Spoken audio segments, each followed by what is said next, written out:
Ibu-ibu, mau lihat pelitnya ibu? Coba kalau dia beli sayur. Hobi memang dia nawar. Kalau dia ke pasar, beda 1000, dia kelilingi tuh pasar. Beda 1000 tuh dia kelilingi. Bu, halo ibu. Bu, kalau ibu belanja di Trans Studio, Trans Mall, atau Alfamidi, Alfamart, tawar apa tidak? Tidak. Tawar apa tidak? Coba kau tawar, dibilang ke orang gila. Lalu pedagang kasihan yang sesama kita pribumi datang naik sepeda motor, kadang kala sepeda, dia datang, dia sudah panggil kita, ya Bu Haji, Bu Haji makin cantik aja, masih nawar. Apa namanya kalau bukan pelit? Sudah enaknya itu, berapa Mas? 10.000 Bu Haji, 11.000 ya. Mantap. Kalau kan ibu-ibu yang suka nawar, kalau bapak-bapak kan tidak suka nawar ya. Ini ibu-ibu tuh suka betul nawar. Bu, ibu mau ndak suaminya diambil orang? Mau? Silahkan pelit. Orang pelit itu tidak ada yang suka. Bahkan orang pelit sekalipun tidak suka sama orang pelit. Benar Pak. Begitu jeleknya itu sifat pelit, tidak ada yang suka. Coba saya tanya, bapak-bapak senang tetangga dermawan atau pelit? Ibu-ibu senang suami yang pelit atau dermawan? Senang mantu yang pelit atau dermawan? Teman-teman yang pelit atau dermawan? Dermawan, tidak ada orang suka orang pelit. Bahkan orang pelit pun tidak suka sama semuanya pelit. Jangan kau ke rumahnya, pelit dia itu, padahal dia juga pelit. Begitu jeleknya itu sifat pelit. Demi Allah, tidak ada orang bangkrut gara-gara sedekah. Adakah pernah bapak dengar, Mas, tuh yang di sudut rumah di komplek, tuh kaya betul dulu Ustadz, cuma karena dia rajin sedekah, bangkrut. Ada? Tidak pernah. Biasa kita ini sangka buruk kepada Allah. Tidak mau bersedekah karena sangka buruk. Nanti saya makan apa? Nanti saya makan apa? Jangan cemas rezeki. Jangankan diambil orang. Tertukar saja tidak. Cica aja dijamin rezekinya. Tahu Cica? Tahu? Cica makan apa ibu? Masuk akal enggak? Tidak masuk akal. Gimana caranya? Satu di dinding, satu terbang. Di mana ketemu? Tidak ada terminalnya. Kalau pesawat terbang, kita jalan, ada ketemunya di mana? Di bandara. Ini Cica satu terbang, satu di dinding. Di mana ketemunya? Tapi lagu kita waktu kecil kan, Cica di dinding, diam merayap, datang seekor nyamuk. Nyamuk yang datang. Nyamuk yang datang. Allah jamin rezekinya. Lagu tidak bilang Cica lompat ke nyamuk. Setengah mati Cica, kasihan. Iya kan? Itu Cica, tidak sarjana, tidak punya kursus, tidak ada kaki, tidak ada otaknya, tidak cerdas, bisa hidup. Apalagi ibu, jangan pelit. Sedekah, Allah sudah jamin rezekimu. Bu, ada suaminya mulai selingkuh? Ada? Tidak usah curhat sama tetangga, apalagi curhat di Facebook. Tak kusangka kau begitu. Pret, beleng-beleng. Rahasia keluargamu kau ungkap di Facebook. Begitu mulai, bu, ciri-ciri laki-laki yang sudah mulai lain-lainnya. Kalau yang selama ini tidak pernah pakai sisir keluar, tiba-tiba rapi. Tidak pernah pakai parfum, tiba-tiba beli parfum malaikat subuh.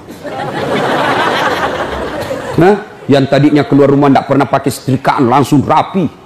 Yang paling mencurigakan kalau dia terima SMS dalam kamar mandi. 70% wajib dicurigai. Nah, kalau sudah begitu ibu tidak usah curhat sama tetangga, lebih curhat kepada Allah. Bangun ibu sholat hajat, lakukan sampai 8 rakaat. Setiap 2 rakaat di sujud terakhirmu kau berdoa kepada Allah.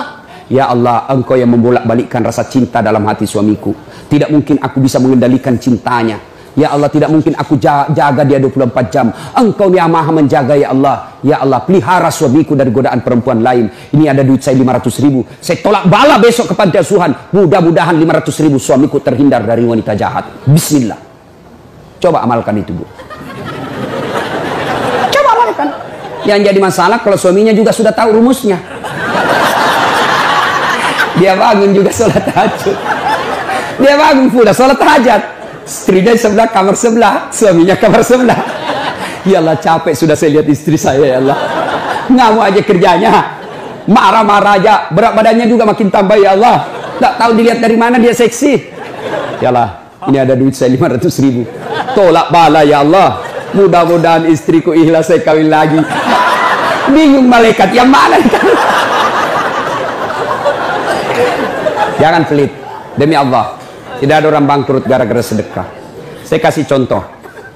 Tanggal 4 kemarin, sehari sebelum Lebaran. Ya, tanggal 3 malam. Ada anak-anak usia 19 tahun. Bapaknya Flores, mamanya Toraja, Kristen. Karena sering dengar ceramah saya di YouTube, akhirnya dia memutuskan diri masuk Islam. Desember kemarin, 19 tahun. Tanggal 3 malam, dia DM ke saya di Instagram. Ustaz, saya ini dicerita cara mualafnya. Kemudian besok sudah mau Lebaran, saya belum punya baju baru Ustaz. Saya lihat Ustaz ini bagus-bagus bajunya. Di mana belinya Ustaz? Saya bilang sebenarnya baju saya tidak dibeli, bikin sendiri. Tapi yang lebih sebenarnya lagi bukan baju yang bagus, saya yang gagal.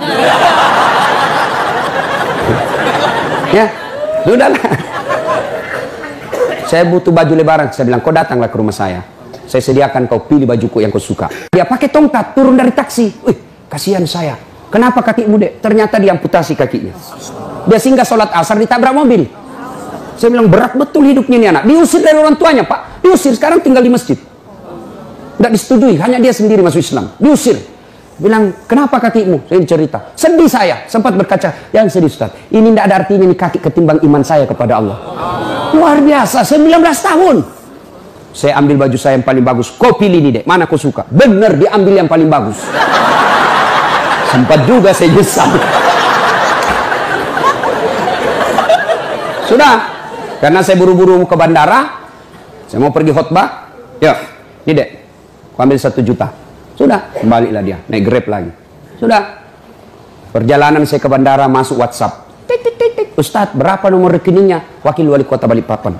Dalam hati saya bilang, kenapa lagi Pak Wali? Ada apa? Padahal dalam hatiku segeralah. Kirimlah nomor rekening.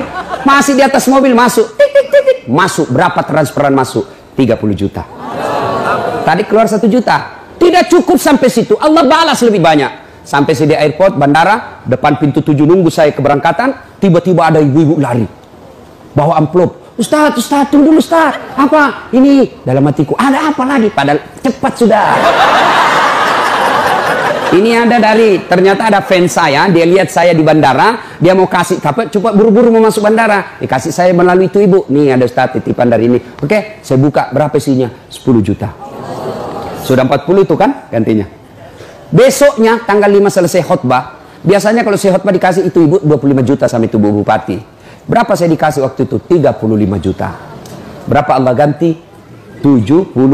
Keluarkan 1 juta, Allah ganti 75 juta.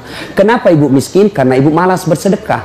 Selalu berkeyakinan saya miskin. Maka Allah, ana indasani abdibi. Saya tergantung sangkanya hambaku. Kalau kau sangka tidak mampu, maka kau kasih tidak mampu. Sedekah ibu. Allah tidak lihat 1 jutanya. Allah tidak lihat 100 ribunya. Yang Allah mau nilai, kamu sedekah enggak 1 hari ini. Jangan pernah lewatkan maghrib tanpa sedekah di hari itu. Coba amalkan. Coba. Kenapa kita tidak bisa umroh? Karena selalu yakin saya tidak mampu. Maka Allah, ya sudah kok dia yakin tidak mampu. Sedekah. Pulang ini kau sedekah sama tetanggamu. Cari orang miskin. Cari janda-janda tua. Tidak usah janda muda. Banyak yang bisa selamatkan. Jelas? Salatullah, salamullah ala toha rasulillah. Salatullah, salamullah ala yasin habibillah. Nah, sudah banyak sebenarnya penyakit hati, tapi waktu yang terbatas. Saya cuma bilang waktu yang terbatas. Saya ada acara di Bandung ibu jam 10. Saya ini orang kampung. Saya tidak tahu Bogor ke Bandung jauh. Saya pikirnya 1 jam. Inilah kalau kita pakai pulsa lokal. Saya orang kampung, tidak tahu saya. Oh ternyata jauh. Nah saya harus segera selesaikan. Insya Allah kalau panitia ngundang saya lagi ke sini, saya datang lagi. Insya Allah ya. Nah, ini penyakit hati. Sekarang gimana cara mengobatinya? Ala bizikrillahi tatma'innul qulub. Ketahuilah dengan berzikir mengingat kepadaku, maka hatimu akan jadi tenang. Jadi kalau kita punya penyakit hati, maka datang di majelis zikir Al-Ihya ini. Ini salah satu caranya. Memang ibu tidak dapat voucher. Memang ibu tidak dapat undian. Tapi apa yang ibu dapat?